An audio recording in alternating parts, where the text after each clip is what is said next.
कोई जरूरत नहीं पुलिस को मेरे दरवाजे पर बुलाने की। मगर बड़े भैया ये रवि, मैं अभी तक मरा नहीं हूं। घर की छोटी मोटी उलझने मैं खुद सुलझा सकता हूं। साहब जी ने डांटिए, अभी का अभी डांटिए। अरे छोटी मालकिन के गहने चोरी हो गए और ये लोग हम पर शक कर रहे हैं। ये लोग सोच रहे हैं कि वो गहने हम कहीं बेचा है।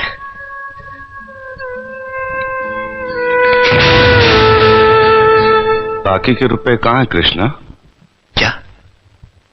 क्या पूछा आपने साहब जी? मैं पूछ रहा हूं कि बाकी के रुपए कहां हैं? ये आप पूछ रहे हैं साहब जी अपने कृष्णा से? देखो कृष्णा, गलती हर इंसान से होती है। तुम मुझे सही सही बता दो कि गहने तुमने कहां बेचे, मैं तुम्हें कुछ नहीं कहूंगा। अब कहने के लिए बाकी ही क्या है साहब जी? एक छोटा सा सवाल पूछ के आपने बहुत कुछ कह दिया है साहब जी। कृष्णा, बात को आगे मत बढ़ाओ।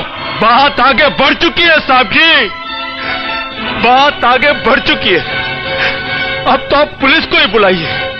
वो जब हमें कुत्ते की तरह मार मार के हमसे पूछेगी ना, अब तो हम तभी बताएंगे कि हम गहने कहां बेच कर आए साहब जी। मत कहो मुझे साहब जी।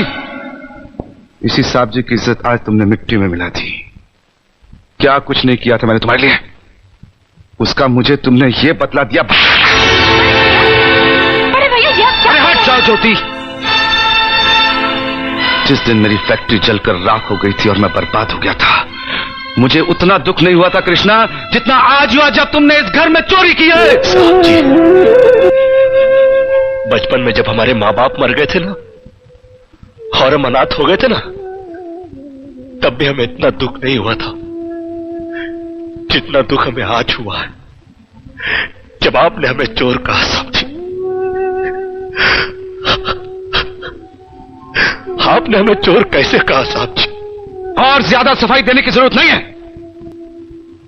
दूर हो जा, मेरी नजरों से दूर हो जा। निकल जा इस घर से। इस घर से ही क्या, इस गांव को ही छोड़कर चले जाएंगे? अरे मुंह जनात का क्या है, काट लेंगे अपनी जिंदगी कहीं भी। इतने साल इस घर में बेफिक्री से ये समझकर काट लिए कि साहब जी का हाथ है हमारे सर पर। हमको क्या है परवाह किसी बात की, मगर नहीं, अब हम जान गए कि इस दुनिया में अनाथ का कोई नहीं होता। हम जा रहे हैं साहब जी और इस घर में कभी नहीं आएंगे। अभी निकल जा।